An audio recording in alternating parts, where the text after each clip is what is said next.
Welcome to the Foreign Policy Week in Review with Daniel McAdams of the Ron Paul Institute for Peace and Prosperity. Welcome, Daniel. It's good to have you with me again, and Happy New Year to you. Happy New Year, Jay. It's great to be back with you again after our short break. Yeah, it's well, we need a break once in a while, for sure. And the kind of things that we talk about on this show, I just think for our mental health, we have to get away from it for a little bit because there are a lot of very disturbing things. Of course, you know, we could just look at the world and fail to deal with reality. We could just pretend that the mainstream media has it correct and that they are giving us everything that's truthful. And we don't really have to worry about anything because we just trust our establishment. We just trust our government. We just trust that all the people that are in positions of elite positions of power are really caring for us, Daniel. That they really love us, and why should we ever doubt them? I guess we could take that approach, which I think is probably the approach that a lot of Americans take. It is an easier way to go. And then until all hell breaks loose, I suppose, life might be easier. But some of us choose to try to look at reality as it really is and try to ask some hard questions when things don't add up. And I really appreciate that about you and your boss, Ron Paul, and other people that we have on this show on a regular basis. So let's talk about some of the leading headlines and some of the things that are taking place right now, but some of the leading headlines at the Ron Paul Institute for Peace and Prosperity, as we like to talk about every week. First off, I understand that Obama has announced some sanctions against North Korea relating to the alleged tampering of of America, of Sony, essentially, by the North Koreans. What can you tell us about that story? I think it's just the most remarkable development. On Friday, President Obama announced that 10 unnamed North Koreans would fall under U.S. sanctions for their role in hacking into Sony's computers. Now, Sony is a Japanese company, and I know it has a U.S. Component, but it's a Japanese company. The administration, if you remember, when Sony's computers were first first hacked, the administration immediately jumped out and said North Korea did it. Yeah. And this is very familiar to a lot of Americans now who are becoming more and more skeptical about U.S. claims. They immediately jump out and say, you know, North Korea did it, or with the Malaysia Airlines shoot down, Putin did it, you know, or with the chemical weapons attack a couple of last year in Syria, it was Assad did it. You know, they jump out immediately and say these things. Without any time to have examined the evidence. No time examining the evidence or nothing. And so here's Obama right after this hacking of Sony. The North Koreans did it. The FBI said, we're certain that the North Koreans did it. And there's some assumption that there's some pressure on the FBI placed by the White House on this. But then in a couple of days after these claims, you started hearing more and more from people who are actually experts in cyber terrorism and in cyber security. And there were, I don't remember exactly how many, but there were a handful of leading firms, you know, who investigated the forensic evidence from these hack attacks, and they came to the conclusion that there is just absolutely no evidence that North Korea did it at all. Huh. The evidence that had been cited to blame North Korea was very, very sketchy at best.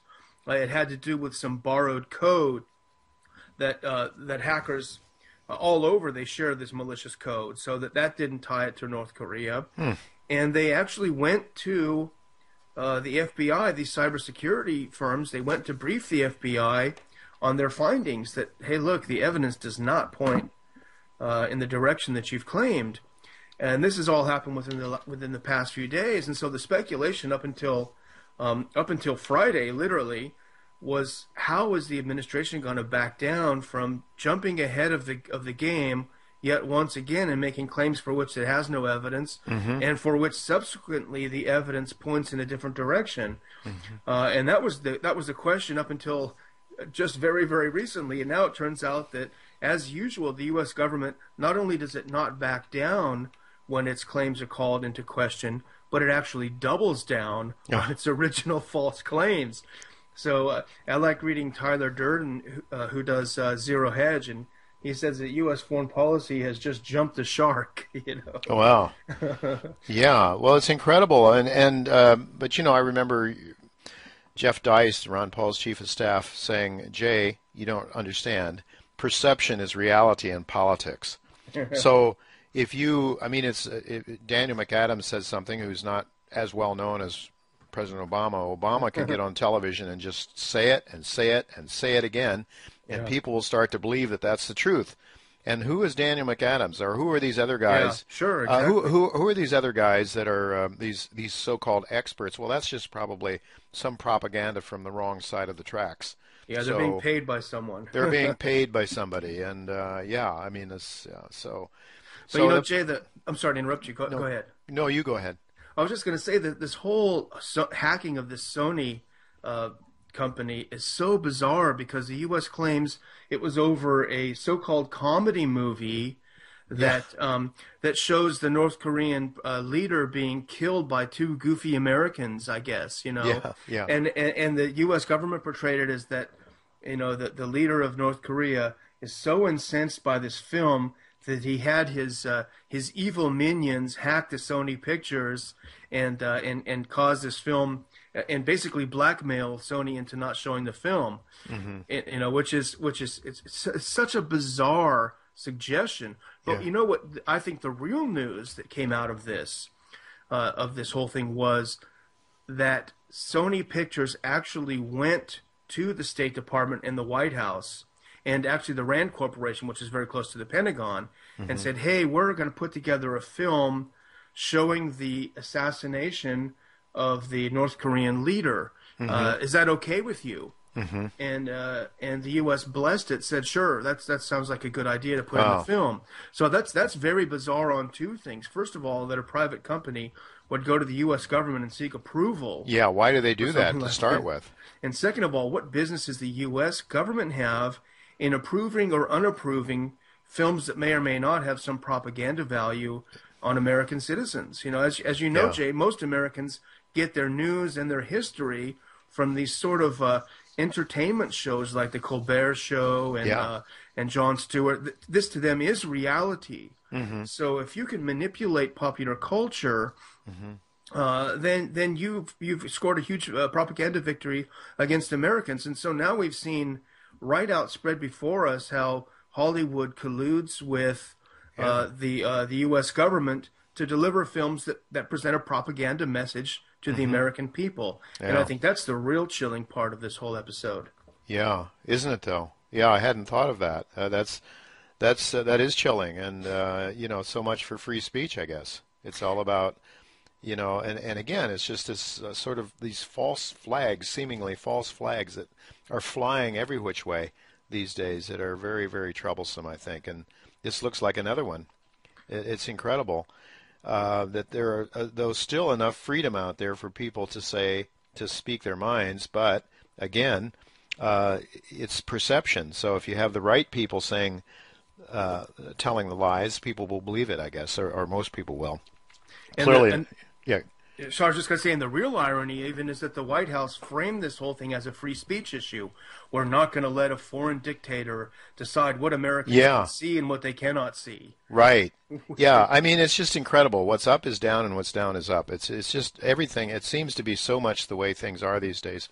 It is really disturbing to see how the propaganda machinery can take truth, can take lies and turn them into truth all the time. It's just incredible. Yeah, and Uh, it's a big benefit for Sony too because it was from what the reviews say, it was an absolutely idiotic film that nobody would have otherwise seen. But since it's made into this huge free speech issue, everyone wanted to have a look at it. So it's a yeah, win-win for them too. yeah. Well, it's maybe the whole thing was pre-organized. Who knows? And it's crazy. Well, perception and propaganda. That's the name of the game. Perception is truth in the political world, and Mr. Obama now is telling us that he's really fulfilling his campaign promises to wind things down in Afghanistan, bring the troops home. I see in the Ron Paul piece, the Ron Paul the ERPI website here, Afghanistan war reaches 1 trillion and will require hundreds of billions more, and yet the president seems to be, again, the perception from the president is that he is really a very peaceful man who's bringing people home and reducing the war efforts of the United States in Afghanistan. How do you see it? Yeah, well, he announced over the holidays that this is the end of military of combat activities in Afghanistan, and it really some observers said this is really his mission accomplished moment. If you remember back when President Bush was on the battleship with the mission accomplished Yeah. banner, and as a matter of fact, the war had not even started by then. Horrible joke. Yeah, horrible joke. And so here's Obama really doing the same thing. He's announced that the combat mission is over. The inference, of course, being that we won, whereas the reality is very, very different. First of all, the U.S. will retain, I think, more than 10,000 combat troops in Afghanistan. The president secretly allowed them to be involved in far more combat activities this coming year than he had originally promised, and we had an article on that as well. And thirdly, and this is also a big thing, in addition to the 10,000, I think there would be close to 40,000 contractors, Blackwater types, who will remain in Afghanistan, Wow. whose actions will not be publicized. They work in secret. If they're killed, it's secret, and they're paid, of course, largely by U.S. aid to Afghanistan. So they add that together, and you've got about 50,000 Western troops that remain in Afghanistan, and you've got a Taliban which is really ready to claim its final victory in Afghanistan. It's only a matter of time before we see another Vietnam moment, with the helicopter leaving the embassy. Yeah, but I mean, the point is that it won't be televised, though, will it, Daniel? No, it won't, because we've already had our specially framed victory moment. Right. I mean, it's unlike Vietnam. And remember, we don't hear about body counts anymore. I guess maybe in part because it's a quote unquote voluntary military now. Whereas during Vietnam, people were drafted and people were mad as hell about coming back maimed or having loved ones come back dead. And there were body counts in those days. Yeah. There was, we saw televised accounts of this one Vietnam person being blown away. We saw the horrors of war during Vietnam. We don't see any of that anymore, do we? It's not allowed. We're not allowed to see that anymore. We're not allowed to know the ugliness of war. The fact that 500,000 children were killed in Iraq. Yeah. Maybe 1 million people died, mostly innocent people or people that were not part of the military establishment there. I mean, we're just not allowed to know the truth about what's really going on anymore in the world, No. it seems. And a perfect example is Libya. Who's talking about Libya these days? Nobody has noticed the fact that the country is an absolute disaster after the U.S. intervention that overthrew the leader Gaddafi. It's where they had their victory lap, the U.S. and all of these self-righteous human rights people in the U.S. government and in the NGOs said how wonderful it is that we got rid of a dictator. And then when the place turns out to be 100 times worse than even under the dictator, you don't see a word about it. Nobody talks about it. Yeah, it is really incredible. That I guess people are just happy. Hey, look, we watch our football games now. It's the NFL coming up with the playoffs. I watched yesterday some college football, drank a little wine, and enjoyed life. And why do we have to be worried about this stuff? I guess it's we don't want to know about it, and life is better not to know. But in any event, this whole idea, Oliver Stone, is another piece that was written on the Ron Paul Institute for Peace and Prosperity. CIA fingerprints are all over the Ukraine. Now, before I ask you to comment on that article, Daniel, I'd like to just ask you, where do you think, post-World War II, where do you think the United States intervention has worked out for the better of the nations involved that we've intervened in? I mean, there might be some. Maybe Europe, maybe Japan.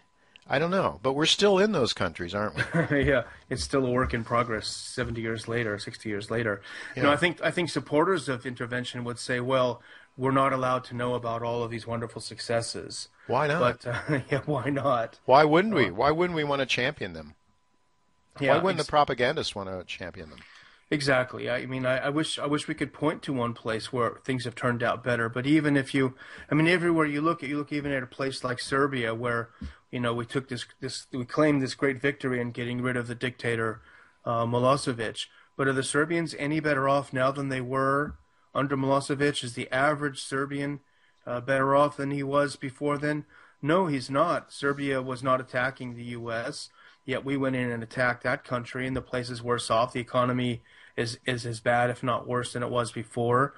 You could go look at in Central America. Look at all through the 1980s, the U.S. interventions.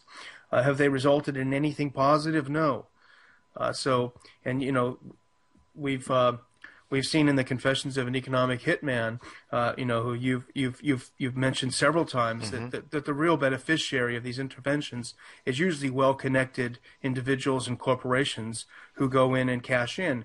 We see Hmm. a lot of that in Ukraine. Look, the vice president's own son has gone into Ukraine and is cashing in on their petrochemical industry, Sure. on their fracking industry there. Sure. So this Sure. is how it works. Sure. So I guess the key is, when you said the average person in these countries don't fare better, same could be held true, of course, in the United States. The average person is not faring better with a less free, less libertarian government, and more intrusive government in every area of our lives, including the tax man and the inflationist out of the Federal Reserve.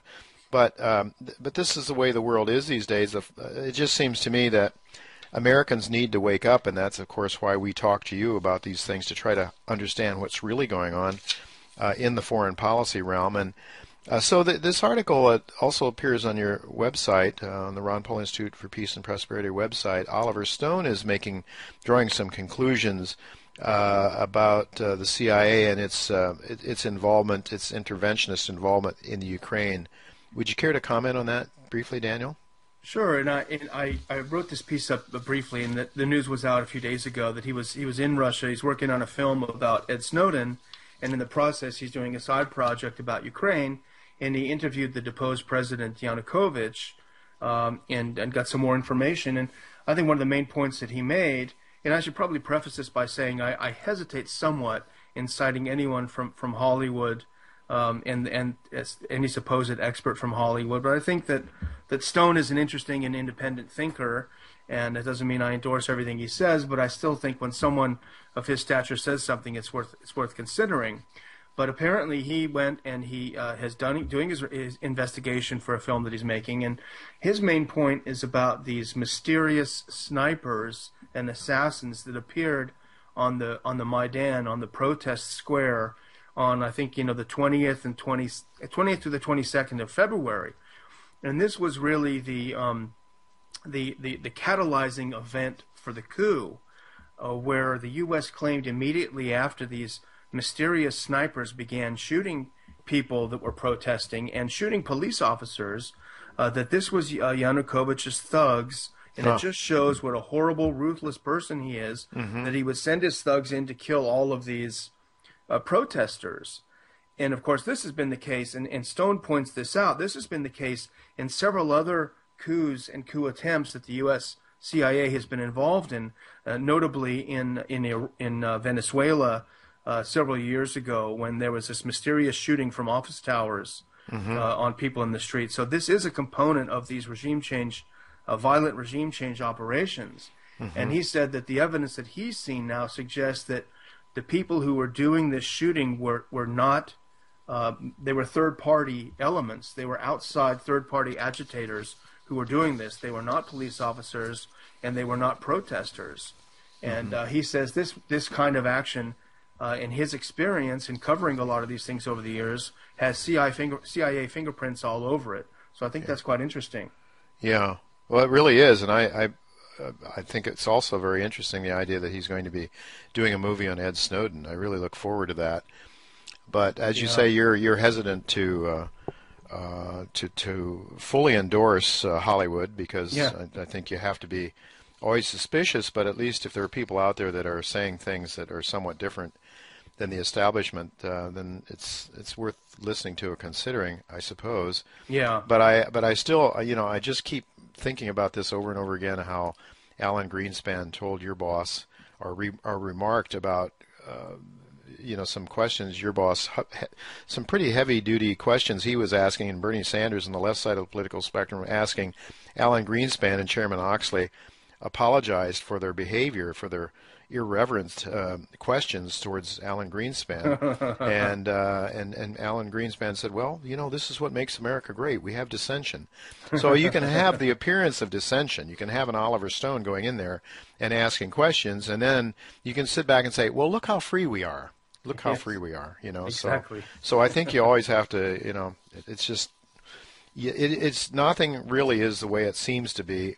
The older I get, the more I realize that you can't trust what you see on the surface. Daniel, I would ask you maybe just before we conclude our discussion today, America's military industrial complex that Eisenhower warned us about as he was leaving office in the early 50s, it just keeps growing and growing, doesn't it? And the establishment and the bureaucracy and the enormous amount of building and construction in Washington, D.C. continues to grow and grow, not only because of the military-industrial complex, but that's a big part of it, but just government keeps getting bigger and bigger.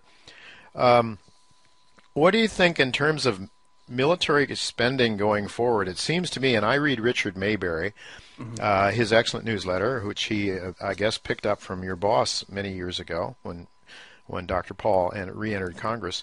Mayberry is of the opinion that this is unstoppable, that the U.S. military, and he outlines all these things that you and I talk about, that we're going to, and he gets into the various hardware and the things that are being developed, and Obama's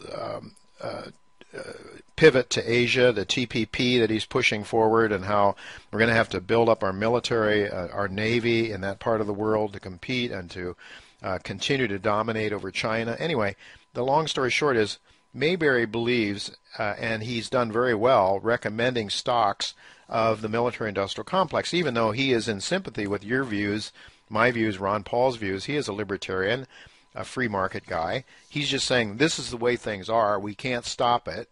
So he is going forward and looking to profit from this, what I consider to be an evil enterprise.